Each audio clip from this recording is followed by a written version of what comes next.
qui me plaît, c'est justement c'est quand même un des rares animaux où on peut rentrer à l'intérieur, puisque moi je vois la colonie comme un animal unique en fait, et le fait de pouvoir voir l'intérieur de ça, de les observer, d'en comprendre ce qu'on comprend, parce qu'on comprend très peu de choses de la finale, mais voilà, de s'en occuper, de les faire vivre, de les voir grandir, de les voir, enfin voilà. Ouais. Et le miel, ça a quand même cette particularité, c'est que c'est presque un fruit qu'on va cueillir, quoi. On n'a aucune action dessus, c'est pas comme du fromage ou des choses où on va faire une fermentation, des choses comme ça. Là c'est de la cueillette. Donc, des fois on lève un cadre et là on se dit waouh, c'est un tableau, quoi. C'est vraiment de toute beauté, quoi.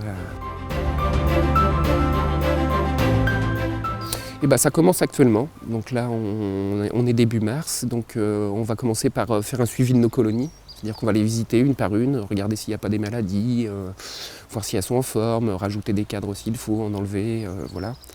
Faire que la colonie elle soit prête à se développer en fait, quoi. Après, on va commencer à poser des hausses, donc c'est des parties qu'on rajoute sur les corps de ruche, quoi.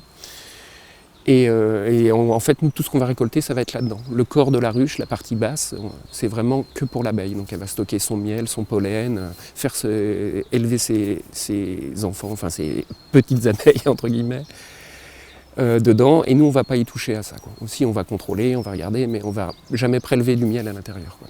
Donc les colonies elles vont se mettre à grossir, hein. On passe de, en gros, 20 000 individus dans une colonie, on peut monter à 60 à 80 000. Là, on est plutôt à début d'été, quoi, quand on a des populations comme ça.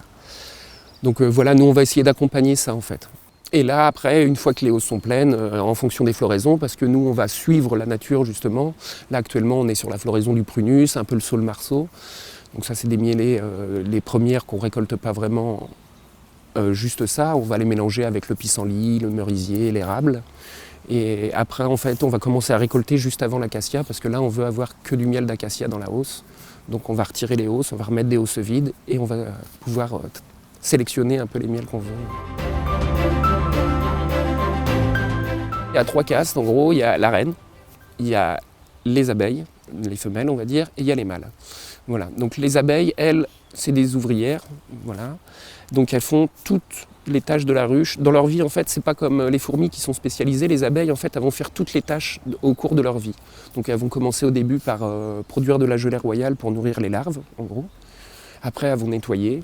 Et après, en gros, il y a une vingtaine de tâches comme ça qui ont été observées, en fait. Et la dernière, c'est le butinage, en fait. Elles sont vraiment dévouées à la colonie, en fait. Voilà. Et les mâles, ils ont uniquement un rôle de reproducteur. Ils savent même à peine manger tout seuls, quoi. C'est vraiment, ils se font nourrir par les abeilles. Et la reine, qui elle est chargée uniquement de... en gros, elle va sortir qu'une seule fois dans sa vie de la ruche pour aller se faire féconder par les mâles. Elle va rentrer et après, elle va faire uniquement pondre pour maintenir la colonie, quoi. Toute la complexité de la chose, c'est qu'on a beaucoup de paramètres en fait, qui font que l'abeille aujourd'hui est un peu en danger. On a le varroa, qui est un parasite qui est arrivé ici dans les années 90, je crois, un petit peu avant. Et donc qui est un parasite de l'abeille qui va en fait manger les corps gras de l'abeille. Et donc il va baisser ses défenses immunitaires, ce qui fait que ça peut détruire des colonies, quoi. On a bien sûr le problème des pesticides, qui est quand même quelque chose d'assez important. Moi j'ai eu l'année dernière une intoxication où je suis arrivé dans un rucher et c'est tapis d'abeilles, tout le sol du rucher sur 3 mètres aux alentours, c'est noir d'abeilles. Donc ça existe, il faut pas... Enfin, c'est clairement un problème. Après on a aussi le climat.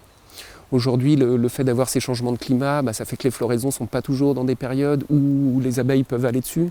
Typiquement là on a une floraison cette année très précoce sur les prunus et il fait trop froid en fait, les abeilles elles sortent pas.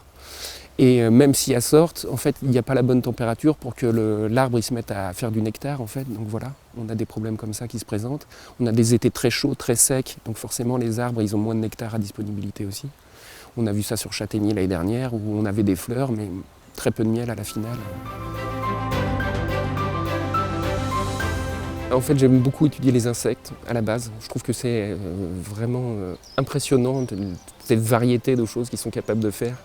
Je trouve que ça fait beaucoup réfléchir sur plein de choses.